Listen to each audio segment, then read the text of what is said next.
بسم الله الرحمن الرحيم. السلام عليكم ورحمة الله وبركاته. الحمد لله وكفى وسلام على عباده الذين اصطفى اما بعد. حاضرین و ناظرین، یہ درس نمبر 1841 ہے اور آج سورہ حامیم السجدہ کی 2 آیتوں کی تلاوت اور تشریح کی جائے گی، آیت نمبر 10 اور 11۔ چلیے سب سے پہلے ہم ان 2 آیتوں کی تلاوت کرتے ہیں، لفظی ترجمے اور ترجمے کے بعد تشریح کرتے ہیں۔ اعوذ باللہ من الشیطان الرجیم، بسم اللہ الرحمن الرحیم۔ وجعل فيها رواسي من فوقها وبارك فيها وقدر فيها أقواتها في 4 أيام سواء للسائلين، ثم استوى إلى السماء وهي دخان فقال لها وللأرض ائتيا طوعا أو كرها قالتا أتينا طائعين۔ صدق اللہ العظیم۔ لفظی ترجمہ یوں ہے، وجعل، اور اس نے بنائے، فیہا، اس میں، رواسیہ، مضبوط پہاڑ، من فوقہا، اس کے اوپر، وبارکا، اور اس نے برکت دی، فیہا، اس میں، وقدرا، اور اس نے اندازہ لگایا، فیہا، اس میں، اقواتہا، اس کی غذاؤں کا، فی 4 ایام، 4 دنوں میں، سواء، یکساں طور پر، للسائلین، پوچھنے والوں کے لیے، ثم، پھر، استوا، وہ متوجہ ہوا، الی السماء، آسمان کی طرف، وہی، جبکہ وہ دخان، دھواں تھا، فقالا، تو اس نے کہا، لہا، اس سے، وللارض، اور زمین سے، اتیا، تم دونوں آؤ، طوعا، خوشی سے، او یا کرہا، ناخوشی سے، قالتا، ان دونوں نے کہا، اتینا، ہم آئے، طائعین، برضا و رغبت۔ ترجمہ یوں ہے، اور اس نے زمین میں جمے ہوئے پہاڑ پیدا کیے جو اس کے اوپر ابھرے ہوئے ہیں، اور اس میں برکت ڈال دی، اور اس میں توازن کے ساتھ اس کی غذائیں پیدا کی، سب کچھ 4 دن میں، تمام سوال کرنے والوں کے لیے برابر۔ پھر وہ آسمان کی طرف متوجہ ہوا جبکہ وہ اس وقت دھویں کی شکل میں تھا، اور اس سے اور زمین سے کہا، چلے آؤ، چاہے خوشی سے یا زبردستی۔ دونوں نے کہا، ہم خوشی خوشی آتے ہیں۔ ان 2 آیتوں میں 8 باتیں بیان کی گئی ہیں۔ پہلی بات، اس نے زمین میں جمے ہوئے پہاڑ پیدا کیے جو اس کے اوپر ابھرے ہوئے ہیں۔ دوسری بات، اس نے زمین میں برکت ڈال دی۔ تیسری بات، زمین میں توازن کے ساتھ غذائیں پیدا کی۔ چوتھی بات، یہ سب کچھ 4 دن میں اللہ تعالیٰ نے پیدا کیا۔ پانچویں بات، تمام سوال کرنے والوں کے لیے یہ یکساں جواب ہے۔ چھٹی بات، پھر اس تخلیق کے بعد اللہ تعالیٰ آسمان کی طرف متوجہ ہوا جبکہ آسمان دھوئیں کی شکل میں تھا۔ ساتویں بات، آسمان سے اور زمین سے کہا کہ چلے آؤ، چاہے خوشی سے یا زبردستی سے۔ آٹھویں بات، ان دونوں نے کہا کہ ہم خوشی خوشی آتے ہیں۔ بزرگان محترم، اللہ تعالیٰ نے جہاں زمین کو پیدا کیا، وہیں اس زمین پر اس نے پہاڑوں کو بھی پیدا کیا، جن پہاڑوں کو ہم اپنی آنکھوں سے چلتے پھرتے دیکھتے ہیں، اور یہ پہاڑ زمین کی سطح پر پیدا کیے گئے۔ ان پہاڑوں کو زمین پر پیدا کرنے کا مقصد یہ ہے کہ یہ پہاڑ زمین کو ڈاواڈول ہونے سے بچائے رکھیں۔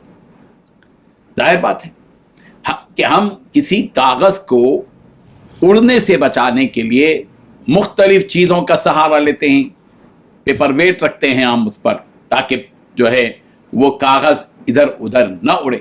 اسی طرح اللہ تبارک و تعالیٰ نے بھی زمین کے ساتھ کیا، चुनाचे ये पहाड़ एक तरह से मेखों का काम कर रहे हैं, जैसा कि अल्लाह ताला ने फरमाया वजअलना फीहा रवासिया शामीखात, सूरह मुरसलात आयत नंबर 27, कि हमने उस जमीन पर गड़े हुए ऊंचे ऊंचे पहाड़ बनाए।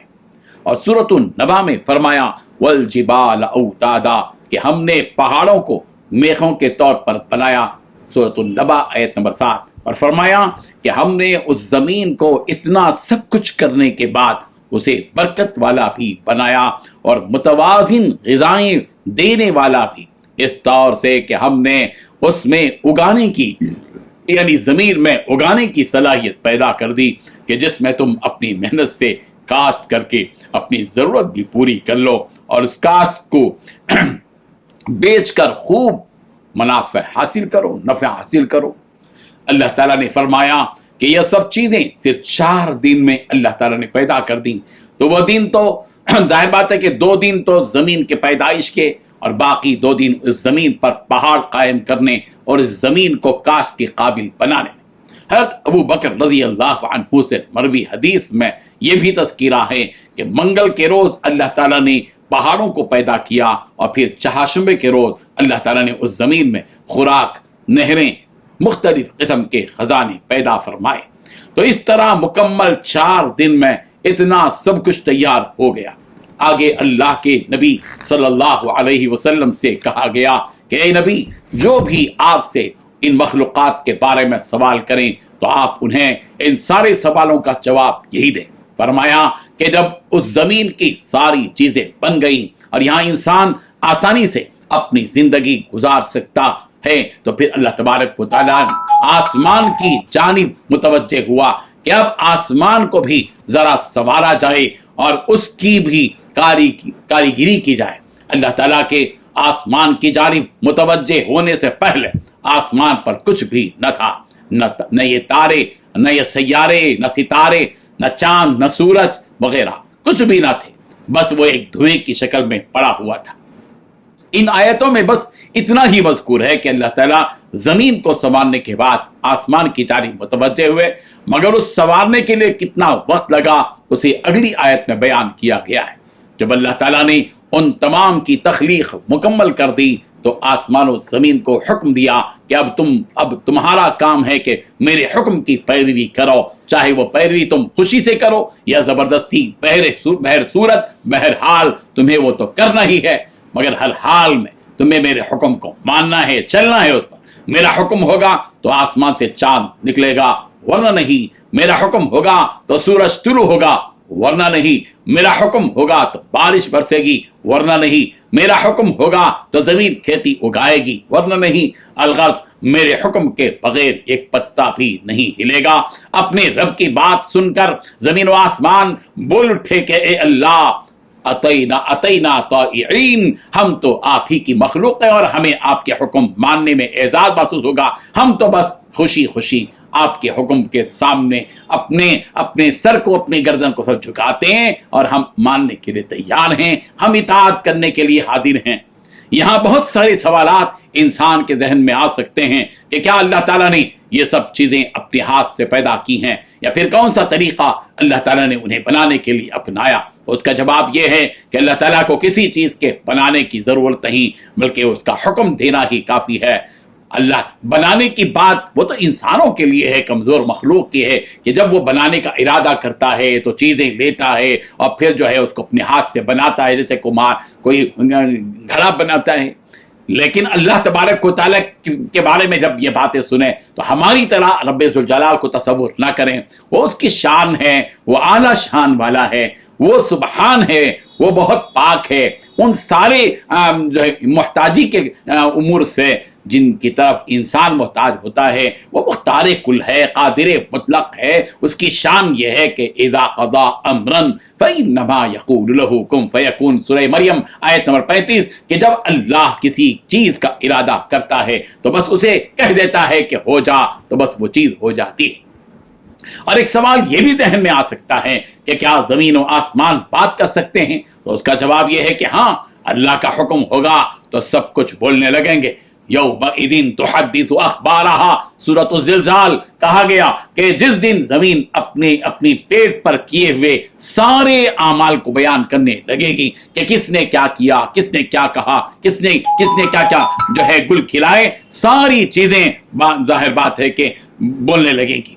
और जैसा कि अहादीस में आया है कि कल क़यामत के दिन अल्लाह ताला इंसान की जबान पर ताला लगा देगा तो उसके सारे आदा उसके अमाल की गवाही देने लग जाएंगे। चुनांचे हज़रत अबू हुरैरा रज़ी अल्लाहु अन्हु से एक तवील हदीस मरवी है, अल्लाह के नबी सल्लल्लाहु अलैहि वसल्लम से सवाल किया गया कि या रसूल अल्लाह, मेरे खिलाफ कल क़यामत के दिन कौन गवाही देगा?